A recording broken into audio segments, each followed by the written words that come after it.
Good morning, everybody. Thank you for joining us.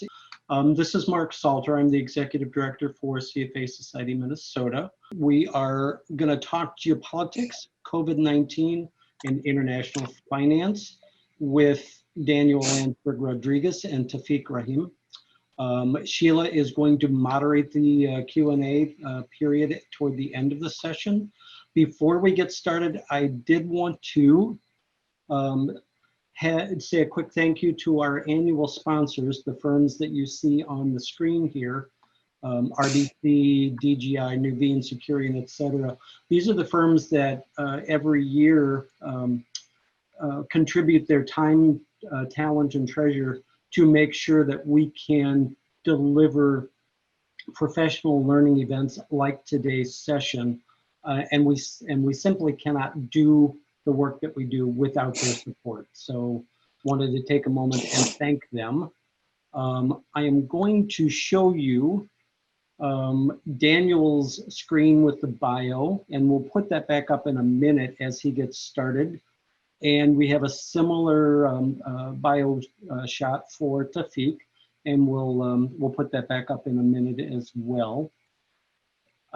We will spend some time later in the session on some key takeaways, obviously, and Sheila will help us navigate that piece of it. And we also have a couple of web addresses, URLs, that you can check into for some further resources, and we'll put that back up toward the end of the session as well. But with that, I think, Sheila, I'm gonna turn it over to you and let you introduce both Daniel and Taufiq, and I will go back and put up their bio slides so that you can quickly do that. And I'm going to stop talking and let you start going. Thanks. Great. Well, thank you, Mark. And I'm really excited to be part of this panel talking about geopolitics, COVID-19, and international finance. You know, we have less than an hour, and that's a lot of information. So we are going to dive right in. Daniel Lansberg-Rodriguez is our first speaker. He's going to speak for a couple minutes, kind of give an overview, and then we'll have Taufiq Rahim give an overview and general comments, and then we'll have more of a Q&A session. Daniel, it's important to really point out both of these guys, both Daniel and Taufiq, have very interesting perspectives. Daniel focuses most impactfully on the geopolitical intelligence and risk assessment in Latin America. He works on country branding, family enterprises and emerging markets, institutional and constitutional development, and also, I think it's important to note, is an adjunct instructor at the Kellogg School of Management at Northwestern University. The Kellogg School has a commonality for both Taufiq and Daniel, as they're both graduates of that school. Taufiq focuses his time between Dubai and New York City. He leads Globesight, which is a global development firm working to craft solutions to the social issues, particularly in East Africa, South Asia, and the Middle East. So I will stop there, as you can scan their bios as they each are speaking, and I encourage you to do that because they really have some interesting backgrounds, and I think they can add some color to what we normally hear and see in CFA Minnesota Society, which is more domestically focused. So Daniel, why don't you lead us off, and we'll be really interested to hear your thoughts on the COVID-19, geopolitics, and international finance. Thank you so much, Sheila, and thank you also to Mark and Megan and Jody for putting all of this together. It's a real treat, I think, for both of us to be addressing all of you today. As was mentioned, it's a big world, and there's a lot that's changing very quickly. So I think that at best we can offer only something of a snapshot. But I would say that in Latin America specifically, but I think it's something that can be extended more broadly into emerging markets. When COVID-19 hit was a bit like when the Titanic hit. And not just because of the scale of what happened, but because depending on where you happened to be at that moment, on whether you were asleep or up playing cards, or on one side of the boat or another side of the boat, your reaction and your experience, and to some extent your survival, has been changed. In Latin America, you had a lot of countries that were very desperate to change the conversation, that had had a flood of bad news. And in there, I would include Argentina, which was hovering on the edge of its most recent default, when it's already the default leader on its sovereign bonds globally. You had countries that, like, for example, Peru, or Bolivia, which had just had a basically a political vacuum created by the Odebrecht scandal, which kept escalating in Peru's case. And in Bolivia's case, you'd had a president fall and a lot of uncertainty about what came next. And in Chile, which is another good example, you had a lot of riots at the end of last year, which had made the country that was often seen as an oasis in a rough neighborhood for investors, had them look a lot more like the neighbors. Those were the countries that also ended up reacting most quickly to COVID-19.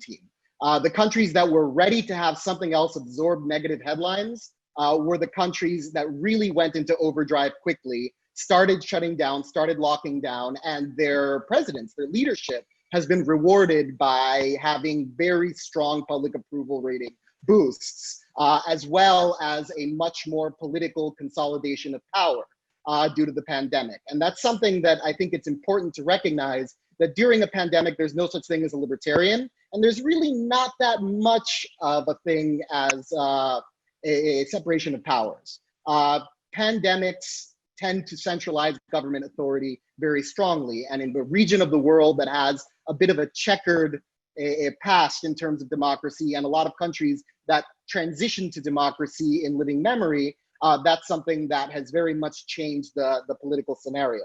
The two biggest economies, Mexico and Brazil, were the opposite of what I discussed in terms of Chile and Peru and Argentina. They very much didn't want to change the conversation. And we saw that in their reactions, which in the case of Mexico was essentially to ignore the problem and hope it goes away. And in the case of Brazil was essentially to have the president basically position himself as the Cassandra figure, decrying the dangers of locking down over COVID-19 and creating a situation where now the governors and a lot of institutions have broken to various official degrees with the presidency and created essentially a power vacuum, which has led to a very incoherent response. So you have basically within Latin America a spread that covers, that acts a bit as a microcosm of a lot of what we've seen elsewhere, with some countries reacting more like the United States, other countries reacting more like Western Europe, and other countries reacting with strategies of their own. The economic ramifications of this are going to vary, and I'm sure we'll get to them into a little bit more detail later on in the conversation. But by and large, the strengthening dollar that we've seen, or the weakening dollar that we've seen in the last week, that's something that is very much, in our view, not going to float all boats equally. And the differences are, I think, very stark, both in where the countries began, where the countries are now, and where they may be headed.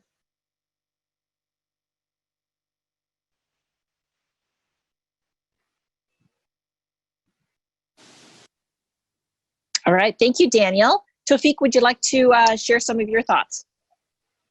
Sure, and if you don't mind, I would love to just start with 30 seconds of silence, if that's okay with everybody on the call. Yes, absolutely.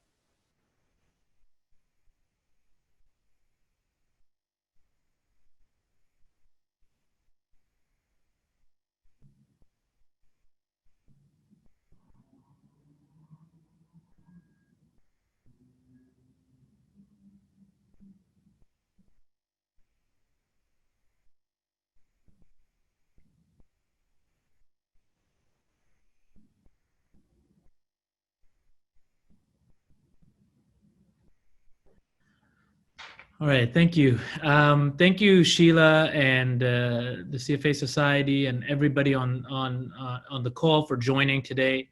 It's obviously a very difficult time in the world, and in the United States, which I call a second home. And it seems as if in 2020, but building on the last few years, we have seen one challenge after the other. And these challenges seem to be global, multifaceted, intersecting, and having consequences socially, politically, and economically. With the COVID-19 crisis, we've seen that in so many ways. It's a crisis not just of global health, but of inequality. It's a crisis not just of a pandemic, but of political or lack thereof cooperation at domestic levels and global levels.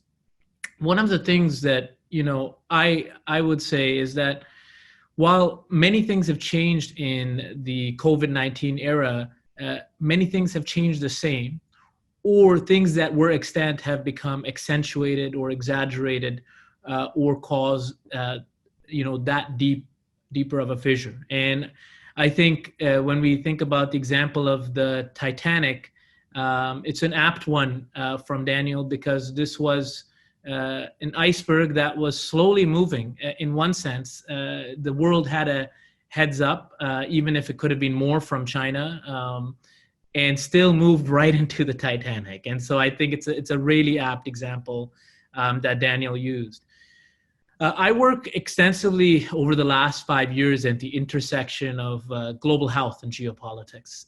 We advise and work closely with the Gates Foundation, the Global Alliance for Vaccines, the Global Fund, and a number of others in this space. And so it's been very interesting to see behind the scenes what's been transpiring and what has been happening actually in many of the countries where we are active. And one of the things that's been truly sad to see is that there is an abject lack of an international infrastructure that is effective politically, physically, financially, to address such a issue. And the pandemic, as I think Daniel pointed out, is acting in ways on national levels, even local levels, where each country is taking an approach based on its political nature, its bureaucratic structure, the media landscape. And what has happened in places like South Asia, the Middle East, and Africa, where we're very active, is that each country has its own approach, has its own strategy. And so this whole integrated apparatus with the WHO and others has not been present to provide a consistency of response or a place to go. And it's not for lack of trying. There are all of the different players and actors trying to appeal to that infrastructure. The European Commission has been convening a lot of people in the absence of the United States under something called the ACT Accelerator, which is funding through some mechanisms, vaccine and therapeutic development. I can talk more about what that is. But there is actually more research and development around those outside of the actual official structures. And so when we go to Bangladesh or India or Pakistan, which are now some of the highest number of cases, they've each been taking a different approach, which is different than what's happening in South Africa, which is actually one of the places where cases are rising. And it's including in the Gulf, where even each Gulf country, whether it's Qatar, Kuwait, or Saudi, has been taking a different approach. So that's kind of how it's been emanating. In terms of the comment I made about, the more things change, they stay the same. I mean, I've been very much on, the notion that this is a crisis that is going to be with us for quite some time. And we've seen what's happened with the equity markets. We've seen what's happened with the price of oil that's now back to around $40, at least in terms of WTI and the Brent crude. And it shows that there's a tremendous resiliency in the system to kind of maintain its course, including countries and governments. But what I would say is that under the surface, the systems are straining because they're trying through inertia to stay the same, but other things are happening. So there's a $15 trillion plus stimulus that's gone out globally in different forms and fashions, whether it's through central banks direct payments that have gone out. That's going to have an effect. When we look at the price of oil, yes, it's coming back to an extent, but we don't know what the long-term aspects of the effect on global demand are.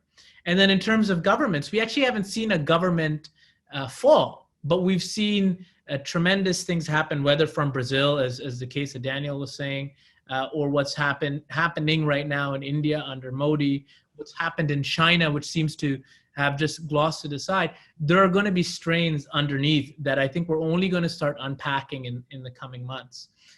So that's kind of what I would say at the outset as we begin, this conversation.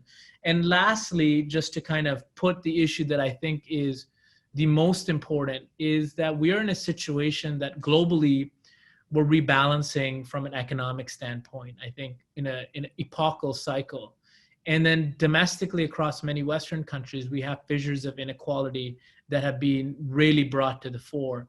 And I don't think these are going to go away. And this type of rebalancing is going to be with us. And if they are not addressed through whatever mechanisms are at play, I think they'll be addressed through other violent or disruptive means. So I will turn it back to you, Sheila.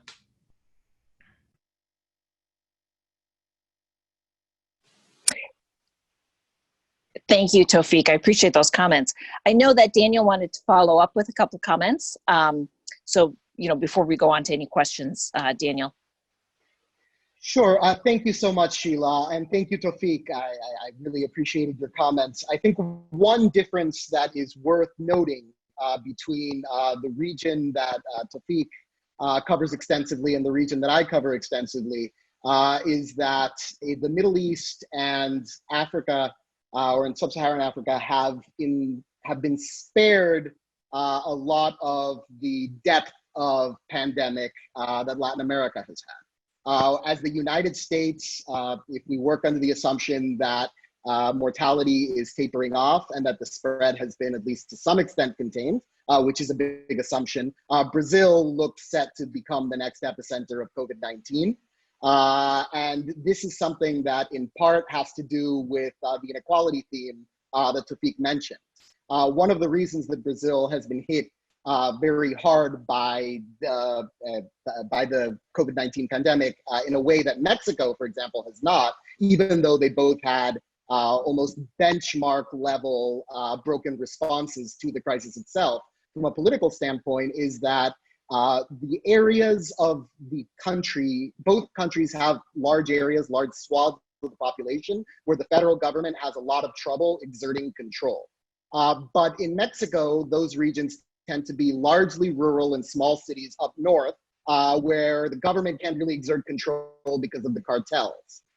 In Brazil, the areas that the government can't really directly control are actually the favelas, the large slums that are right in the heart of the cities, like City of God, for example, in Rio, where the government has a lot of trouble basically laying down its norms and its laws. And that is something that has made the spread in Brazil almost an order of magnitude worse even than in Mexico. So the inequality aspect, I think, is tremendously important. And the other contagion is actually political. And I think that that's something that is worth noting very strongly.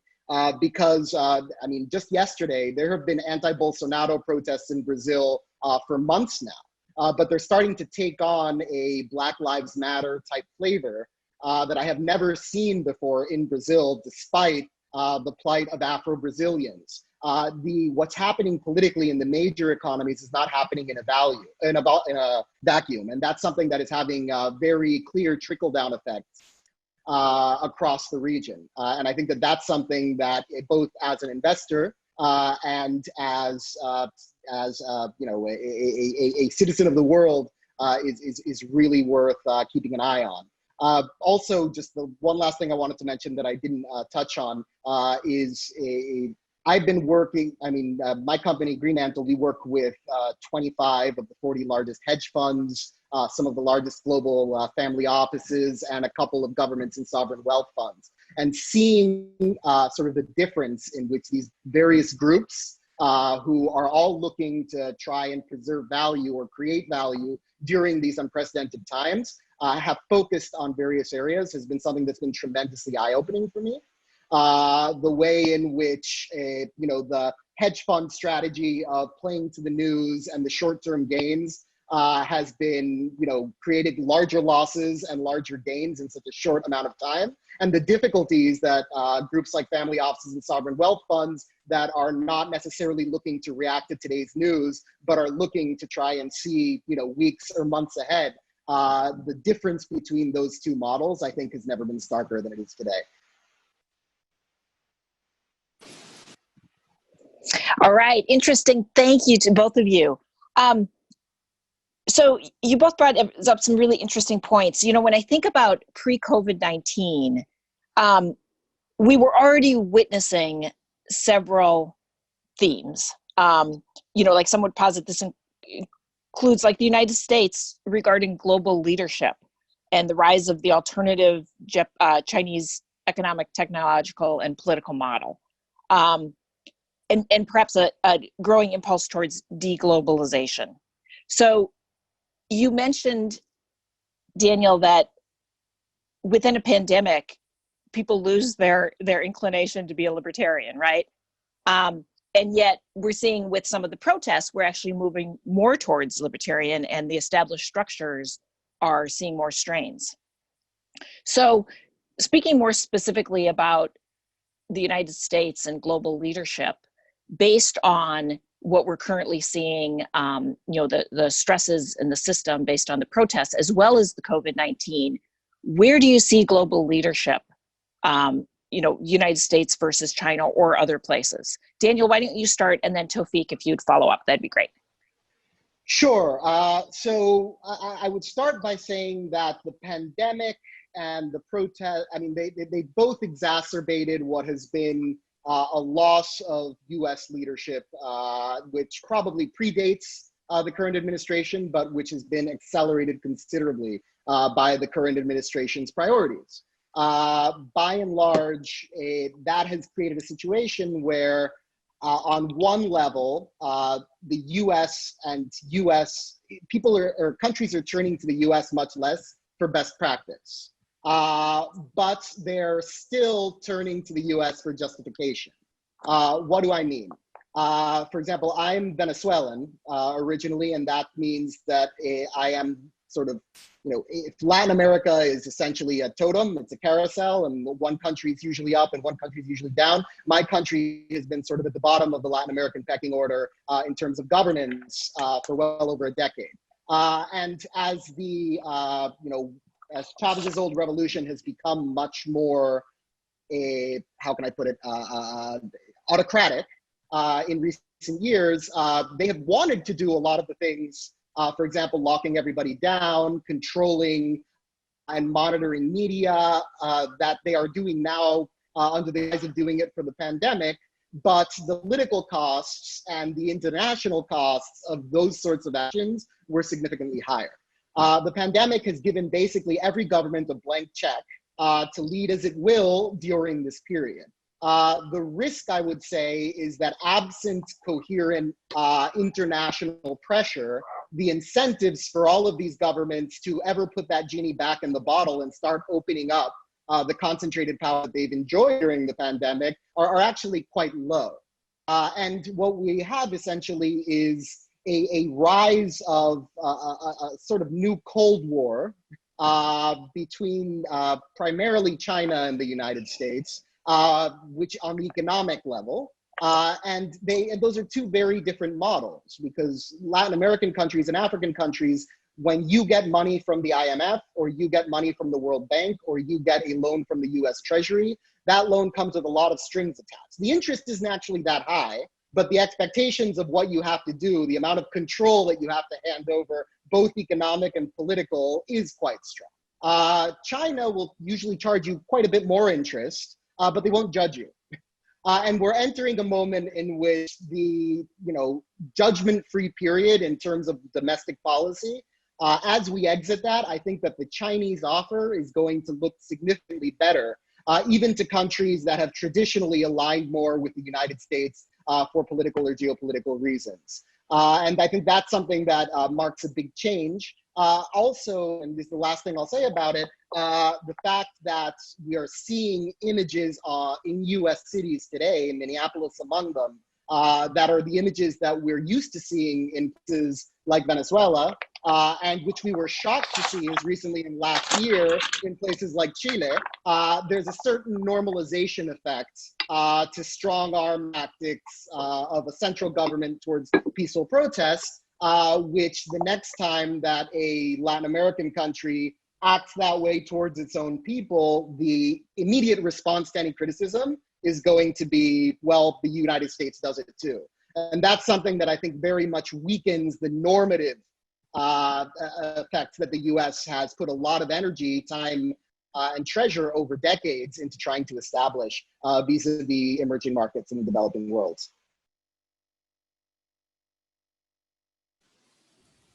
Thank you, Daniel. Taufiq, did you want to follow up with any thoughts on that? Sure. It's very interesting because you had a system of tremendous control come into place in light of the COVID-19 pandemic. In China, obviously, we saw an exercising of already, extant authoritarianism.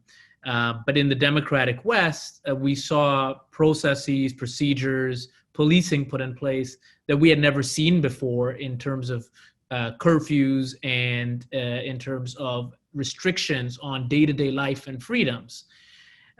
In some respects, the opening up of America and other parts of Western Europe by both the right and the left for different reasons, I think is in some senses a saving grace for democratic norms in those countries, whether or not they will deteriorate for other reasons, etc.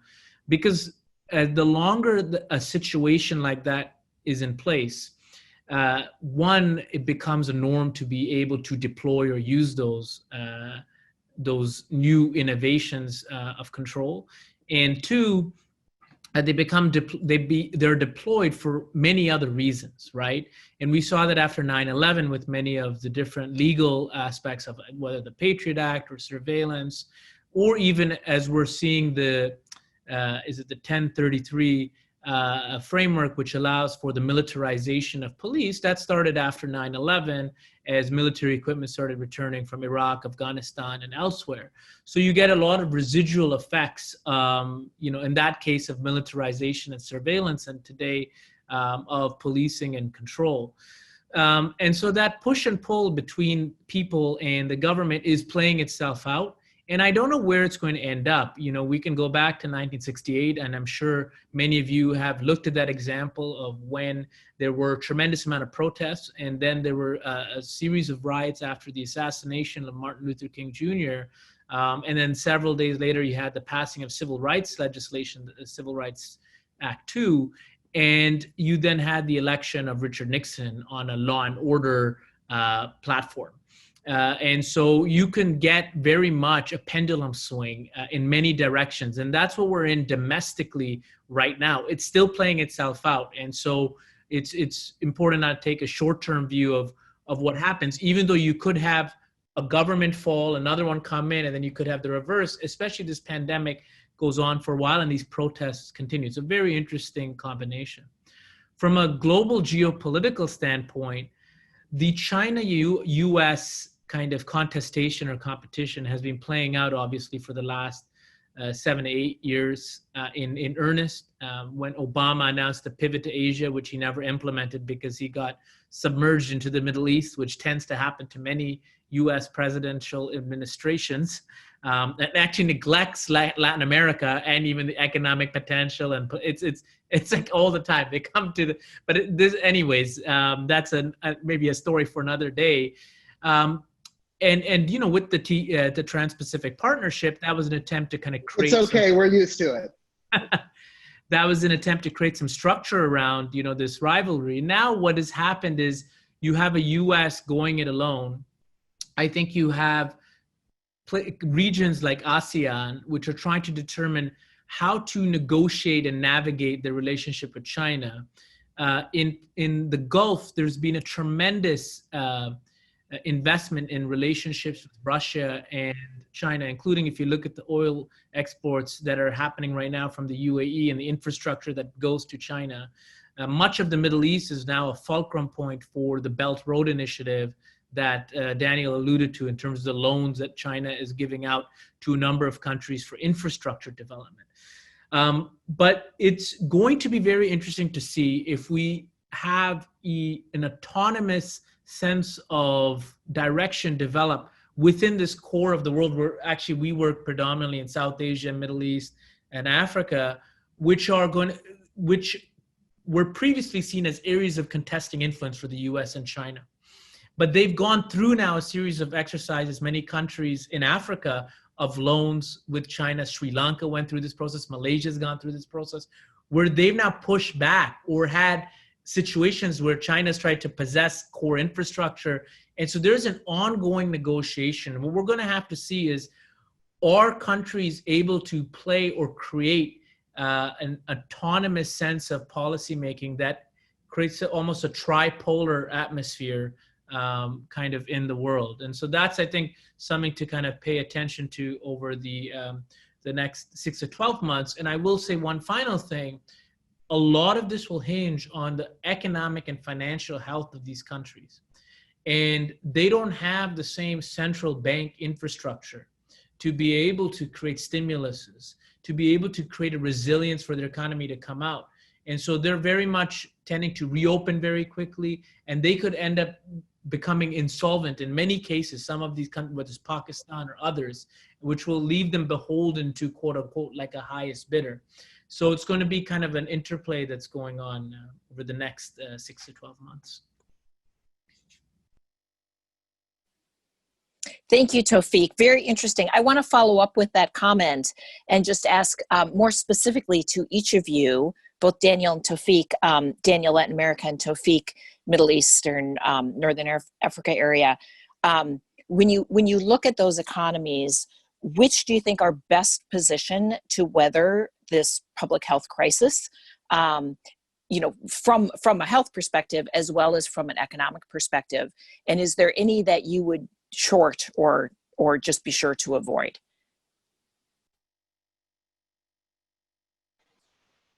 I can take that first.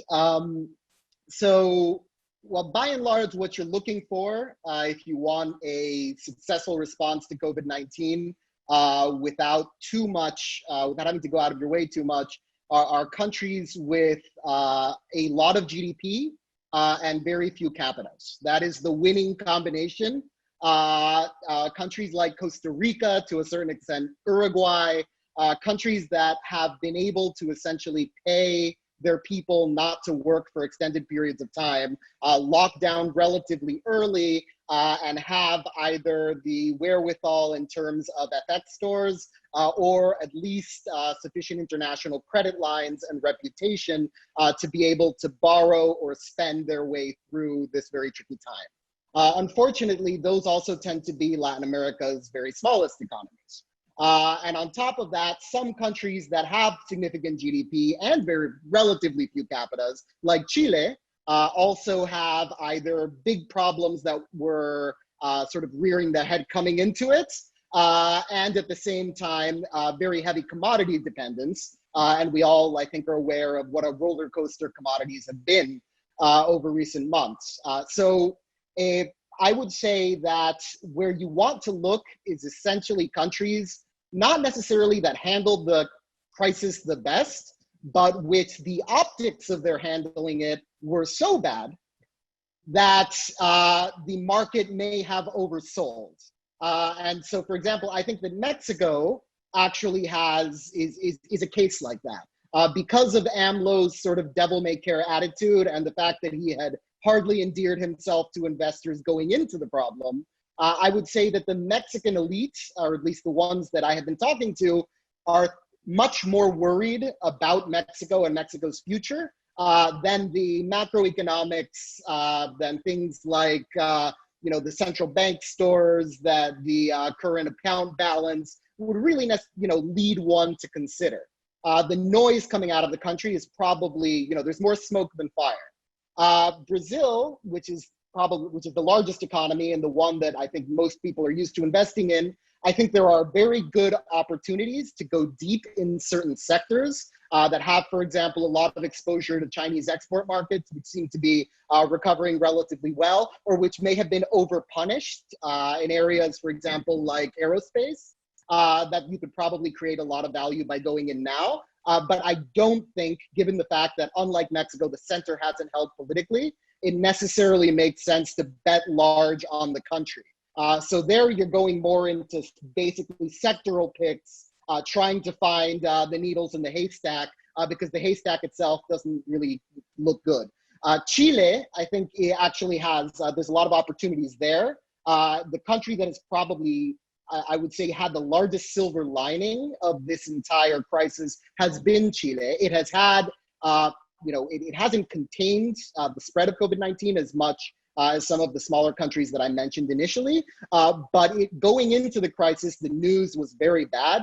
The Piñera administration had approval ratings in the single digits, and they had made extravagant promises of how quickly they were going to completely redraft the national constitution on a timeline that nobody considered credible, but with risk of, if you don't keep your promises to the masses might burn down Santiago again.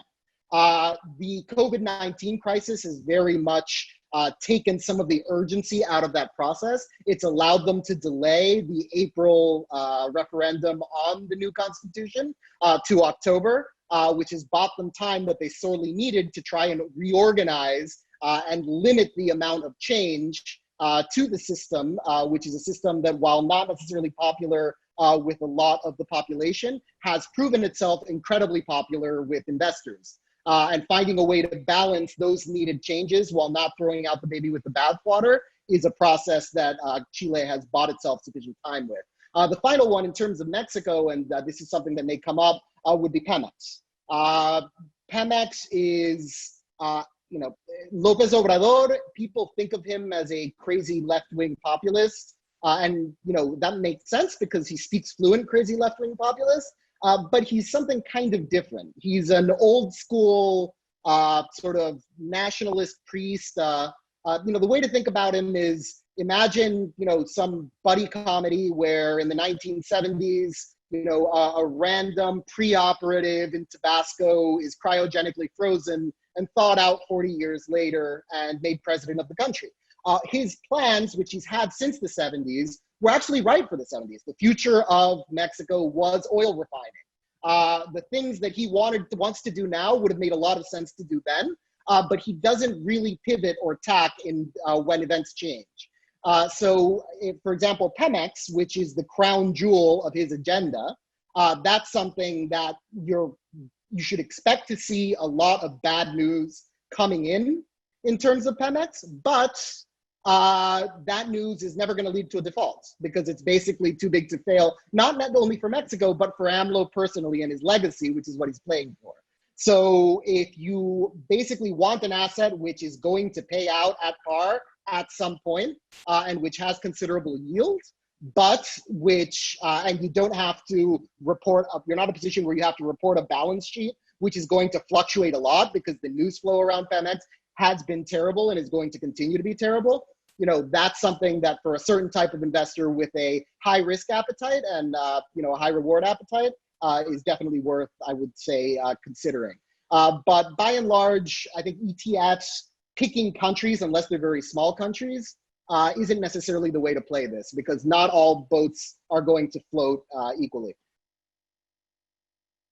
even within specific countries.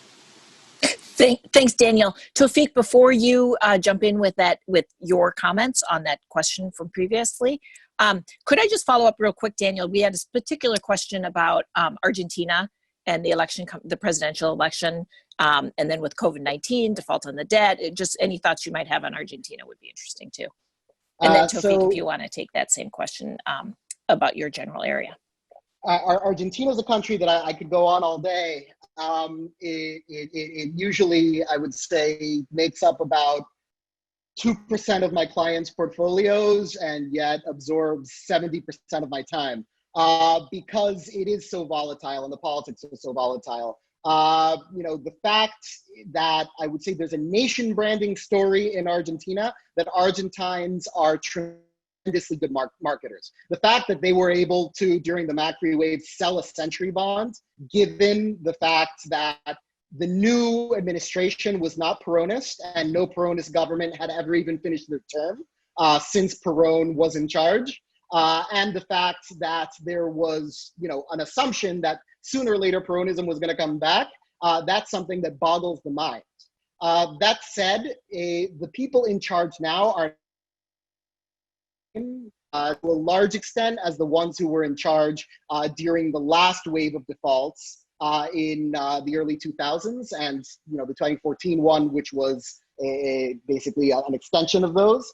And the political and economic climate is very different. So Fernandez is very much trying to be his own man, which he should be able to, this is the new president, and he should be able to do so because Peronism, I would say, more than any other party in Latin America, it has the most amorphous set of principles. Both the most right-wing and the pro-market and the most left-wing international socialism leadership groups that have been in charge of Argentina have all been Peronist. Peronism is really more of a power mafia masquerading as a political party than it is a political party in the traditional sense that we think of political parties in the US. That said, by adopting former President Cristina Kirchner as his vice president, a lot of her team has come in, and while he is very much his own man within the executive, in the legislature, those lists are very heavily pro-Cristina.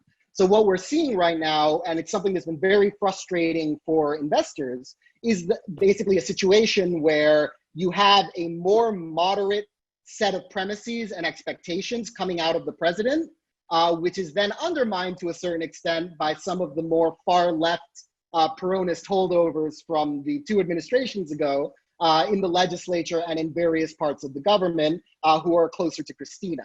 So essentially you have a good cop, bad cop scenario, which is very frustrating for investors. That said, the BATNA, sort of the set of circumstances for Argentina, if they don't play ball, are considerably worse now than they were in the early 2000s, because we're in a very different world where commodity prices are much lower, where Argentina is much more isolated regionally than it was before, at a time when you had left-wing governments that were supporting each other through various crises, and Venezuela was the first one that bought Argentine debt after the Argentine defaults in the early 2000s for geopolitical, not economic reasons.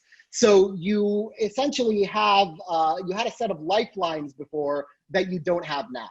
So what I tell my clients vis-a-vis Argentina is, in this particular case, when you get bad news that can either be interpreted as incompetence and disorganization, or interpreted as malice, let's call it 90% of the time, it's probably incompetence. But what you're going to see in terms of eventual payoff is probably higher than it was before, because the hand that Argentina has to play on this occasion is significantly weaker. All right, thanks, Daniel. Taufiq, would you like to take that question from previously about the specific countries in your area of expertise, Middle East, Latin, Northern Africa, and which will come out of this COVID and political unrest ahead of the picture, and which will be ones that you'd really want to avoid? Yeah, I mean, I will say that in terms of shorting and not shorting, I definitely got burned big time in whatever happened in the last few months. So I would say that short at your own peril when you have such a volatile situation. I think I both gained and lost the most amount of money I have in my career of investing. So, and I think that's even more so if you're looking at some even more volatile regions and countries, including in the Gulf, including in South Asia definitely Northern Africa. So I think on the ETF side, like, shorting the country, I think, again, like Daniel's saying, taking a sector by sector approach. If you look at Egypt, after the Arab Spring period, you had a very difficult and politically volatile situation, a depressed economy, and yet there were a lot of gains that were made. A lot of that was in FMCG, in consumer goods. And when a lot of these middle income countries or lower middle income countries, whether it's Bangladesh, whether it's Pakistan, whether it's Egypt, these are large countries with 100 million, 170 million people that are growing in population, whose middle classes are growing, and that continues through such a crisis. Definitely over the next 12 months, and definitely over the next 5 to 7 years, even through political volatility. So if you look at that type of sector approach and look at the FMCG kind of links to the middle class and growing middle class in these countries, I think you can find a lot of opportunities, and particularly today, you'll find a lot of opportunities at discount. So that's one place to look.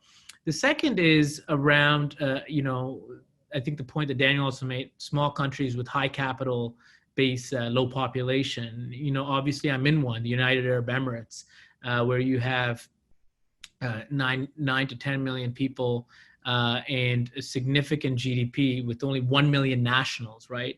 And so you could forego expatriates, migrants, and still have a significant economic base. And so there's a lot of stability there. There's a lot of investment there. And you even saw Saudi Arabia, which is a lot that it's suffering, make some quote unquote discounted investments into Carnival, the Carnival cruise lines, some of the different travel and aviation sector, and even the oil sector. While it was having its oil war, it made investments into Europe. So there's opportunities on that side as well. I think one thing to just, be attuned to is that, some of the investments is going to be through, markets. But I think when it comes to these regions, you really need to have a much, especially if you're, depending on which side of the equation you're on, if you're raising funds or if you're actually deploying funds. But to have the access to the right opportunities, you have to, I think, have a much more, personal or intimate kind of relationship network to be able to do that, because not most of the things are not listed publicly. All right, thank you. I'm going to take a question that someone typed in on the chat. I'll just read it off. The world's been on 2 politically divergent paths over the last few years, and before COVID-19, some countries going further to the right, some to the left. And the same is true in the developed world. Do you think the economic and societal impacts of COVID-19 are an accelerator of that trend or a potential reverser of that trend? Daniel, we've been starting with you. We can go back to you if you'd like, or we can start, Taufiq, if you'd like to answer first. Sure. I'll go give Daniel a breather, so he can kind of short one of the ETFs he told us not to short. Definitely. There's been a divergent path in terms of aspects of the right and left. I mean, I think that's. There's always an undercurrent of political systems changing and electing. I think what we want to look at is less, I think, right or left and more authoritarian or less authoritarian, because that's a systemic, I think, change in the nature of governance. And I think overall, we're seeing an erosion of democratic norms prior in many ways. And I think in paralyzation of policy in places with democratic norms in parts of Europe and North America.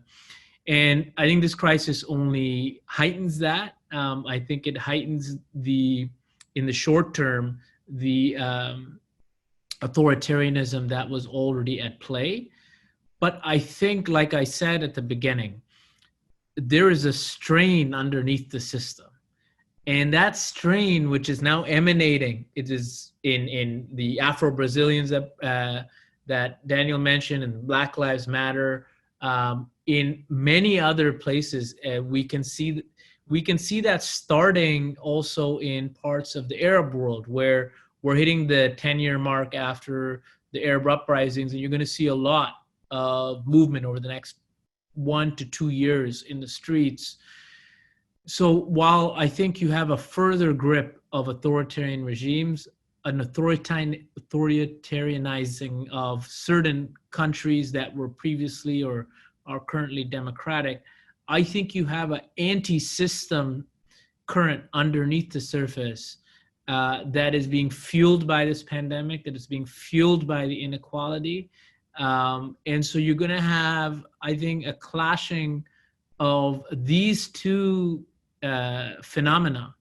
And my biggest fear is that we don't have peacemakers, and we don't have forums to negotiate peace or compromise. And I think that is very dangerous.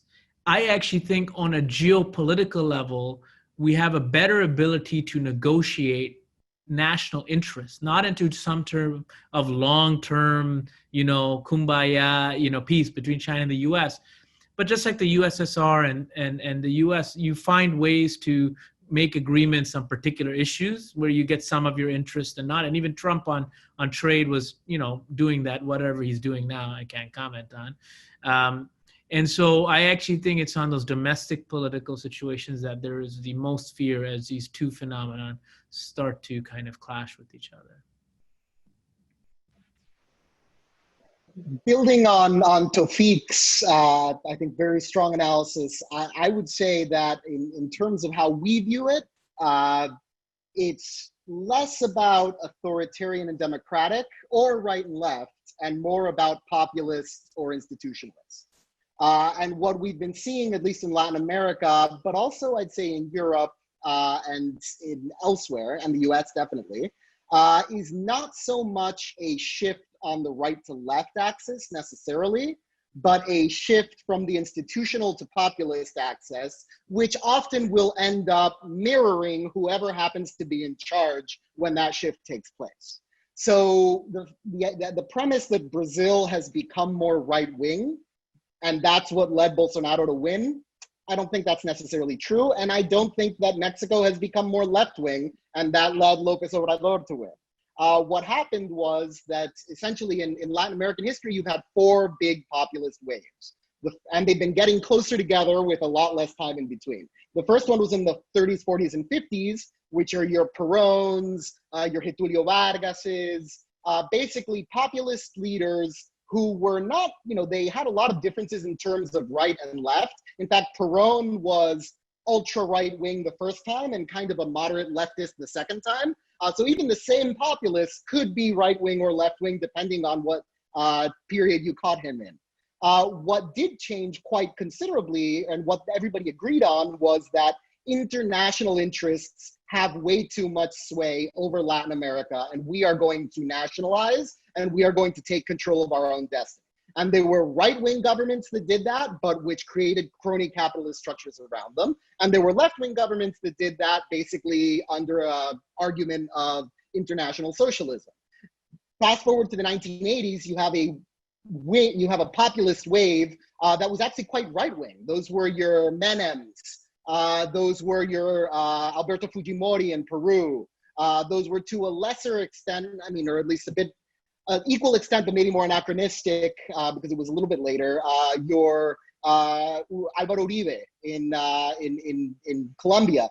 These were governments in which you had, very dyed-in-the-wool populists who would go on TV and give 3-hour art lectures on why it was crucial for the sake of the country to pay the IMF and do exactly what they say, which is a very foreign concept to anybody who is used to populism in Latin America during the third wave, when many of us started investing in the early 2000s, where populism was almost guaranteed to be left-wing. Those were your Hugo Chavez's, your Nestor Kirchner's, your Evo Morales's.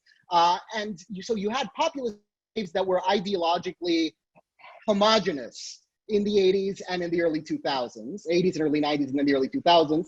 And now you have a populist wave that looks more like the first one. in which there are leaders on the right, there are leaders on the left, and their people are responding to their rhetoric more because they hate the status quo. So if the status quo in Brazil was left and then the populist wave hit, they will go far right. If the status quo in Mexico was right wing, then when the populist wave hit, they went left. And they went left with the same candidate on roughly the same platform that had already run for president twice and lost. And this time they win with the biggest mandate in Mexican history. People are anti the present. People want radical change, but they're not necessarily cohesive about what they want that radical change to look like. And what's interesting now is that the COVID-19 crisis and the after effects, which I think are going to be, as Taufiq mentioned, probably more towards a prolonged centralized control by government in many cases, is happening within these populist systems. You have the region turn populist, and this is a moment when institutions would have really paid off. So there's basically two ways that it can go. One is you get a populist reaction to the populist status quo. Brazil goes populist left, and Mexico goes populist right. But I think more likely you're going to have a return to institutionalism, because the way that populism has traditionally spread itself well in Latin America and sustained itself is by promising the world, delivering substantially less, but having a lot of valid to your base arguments as to why the fact that the gulf between what you promised and what you delivered is so vast.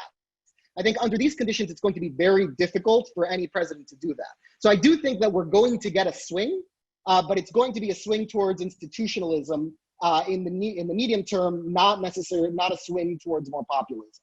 And I think we're seeing that to a certain extent in the United States.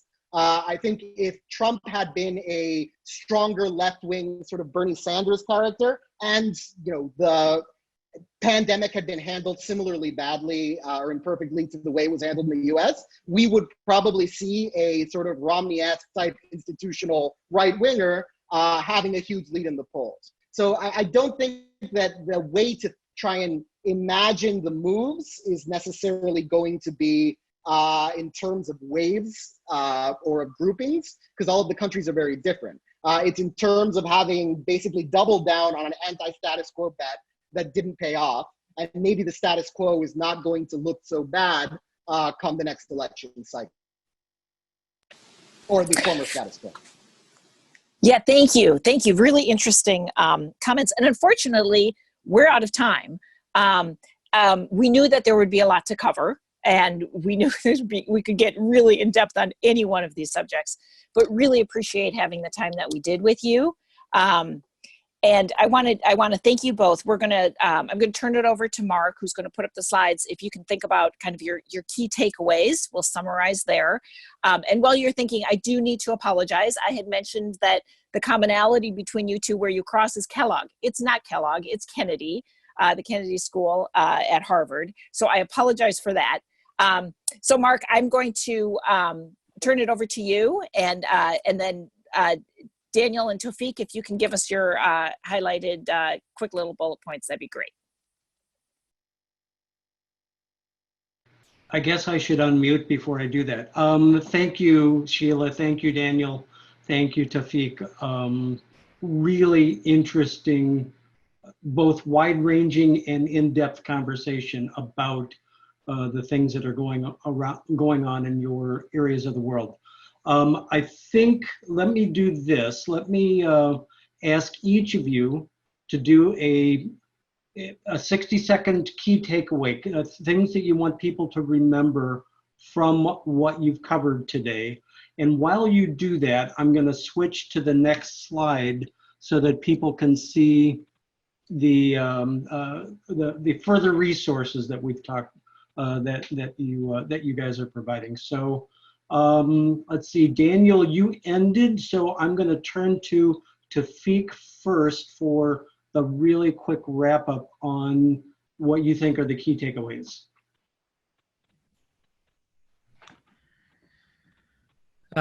Thank you.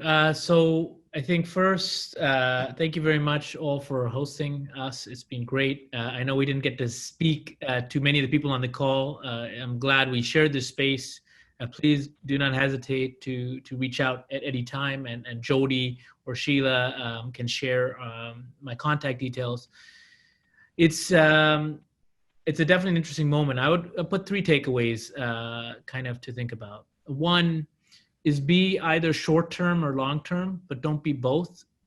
When you're thinking about the short-term, don't be long-term. You're thinking about the long-term, don't be short-term. And I think in this pandemic and the volatility that's coming, there's going to be a lot of gains to be made in long-term investments, and they're going to have long-term standing. And so I think you need to be able to disaggregate that very effectively. Two, again, it's the point that I made, the more things change, the more they stay the same. The undercurrents of what are going on, or the tectonic plates are extremely important. And what happens on the surface definitely affects that, but those are, I think, the things still to pay attention to in all of our countries. And I think three, we are at an incredibly challenging and shifting time. And, you know, when we talk about Latin America, the Middle East, we're talking about, you know, the United States and populism and authoritarianism, left, right, inequality, leaders, lack of leadership. This is going to be our new normal in terms of negotiating that and learning. And I think kind of delving into that as much as possible is key. And I would say, try and reach out to voices within the Middle East, Africa, and South Asia that are in the Middle East, Africa, and South Asia, because these are now very vibrant countries and regions where it's not good enough to just listen to the people in the Eurasia group in DC who are speaking about those countries. You need to really kind of delve in, and there's a full ecosystem that you can access across every sector and overall. So those are my key takeaways and kind of bullet points at the end, Mark. Okay, excellent stuff. Thank you, Taufiq. Daniel, over to you. Sure. I would add an asterisk to the more things change, the more they stay the same. In one key respect, which is, I think we're entering a type of terra incognita in terms of best practice no longer, or best practice as seen in the United States, the OECD, Western Europe. That's going to be much less, I'd say, desired by many governments. I think that what has happened in the last 3 months has not been a good look. And if you are a country, and I say Latin America, just by virtue of proximity to the United States, pro-market governments have generally seen the United States as best practice. And if only we could be like that, that would be the best thing to be. I think that belief for governments on both the right and the left has been rather dramatically shaken. And if you imagine a return to a certain degree of institutionalism in the years following the annus horribilis that we've been living so far in 2020, I think that that's going to create a lot more heterogeneity in where various countries are moving to converge towards in hopes of being pro-market. You're probably going to see a lot more innovation, a lot more heterogenization of various countries sort of going their own way. A weakening of various trade blocs, potentially a weakening of trade as a, let's say, an agreed upon plus in terms of politics and economics. So that's something that I think we can't dismiss the risks attached therein. That said, I do think that emerging markets have been battered very strongly by this, and they have a considerable amount to gain, especially in the near term, because of how punished they were by investors. And the moment that investors sort of warm up to the fact that there will be a morning after, especially domestic investors, and in Latin America, which are countries where you have considerable wealth and considerable inequality, and where often domestic investors are responsible for large movements in terms of currency, large movements in terms of markets and equities. That's something that I think it warrants paying close attention to. And then finally, I would say that one of the big mistakes I see people make in Latin America, and to a certain extent in the Middle East and other places where I spend less time but have some sort of peripheral experience with, is that there is a balance between how we who come from those countries view our differences and those differences as they're perceived from without. On any given day, Latin American countries will be significantly more similar in macroeconomic terms, demographic terms, historical terms, political terms, than people from those countries often assume, but substantially more different than outsiders who view a lot of countries who kind of speak the same way, maybe look the same way, are in the same general cluster of the map, assume us to be. And the way that it really helps to become informed and to try and find where those differences lie. Because the best profit can be made and the best risk can be sidestepped when you are cognizant of how is the market misinterpreting what's happening here, and how are the people in the country also misinterpreting what's happening here. And that's something that it requires a lot of attention and time, but which pays off very well at the end. To look at it as a translator more than as a specialist. So I think that's all we have time for. Thank you again. I would echo what Taufiq said in terms of happy to field any further questions that anybody may have. You can make my emails available to the group. Thank you so much. Daniel, thank you. Taufiq, again, thank you. Sheila, thank you. It's tough to moderate a bunch of questions with this much information flying around. So, and I know we left a lot of stuff on the table. So we will do what we can to get this information out to you, share your contact details as appropriate. And to everybody in the audience, thank you for joining us today to take a good deep dive into what's happening into a couple of key regions in the world. So thanks again, everybody, and take care, stay safe. Thank you, Taufiq. Thank you, Daniel. Thank you.